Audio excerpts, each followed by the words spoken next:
৬৬ বছর বয়সী পপ তারকা ম্যাডোনার বাগদান নিয়ে জোর গুঞ্জন। জানা গেছে ২৮ বছর বয়সী জ্যামাইকান ফুটবলার আকিম মরিস সেই সম্ভাব্য বর।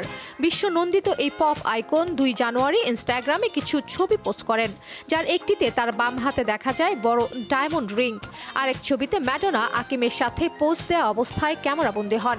ওই ছবিতে তিনি হাতের রিংটি ক্যামেরার দিকে সচেতনভাবে তাক করে আছেন। ছবিতে ম্যাডোনা ট্যাগ করেছেন জুয়েলারি ডিজাইনার জুলি ওয়াই কিমকে। ক্যাপশনে লেখা কিস দ্য রিং। এদিকে ফুটবল তারকা আকিমকে গেল বছরের আগস্টে ম্যাডোনার সন্তানদের সঙ্গে সময় কাটাতেও দেখা গেছে। উদযাপনে যোগ দিতে ইতালি গিয়েছিলেন আকিম। জন্মদিনের ওই ছবিগুলোতে ম্যাডোনাকে দেখা গেছে আকিমের সঙ্গে। কবে থেকে ম্যাডোনা আকিম জুটির প্রণয়ের শুরু তা নিশ্চিত জানা না গেলেও অনেকেই মনে করছেন ২০২২ সালের এক ফটোশুটেই হয়তো তাদের পরিচয় ও প্রেম।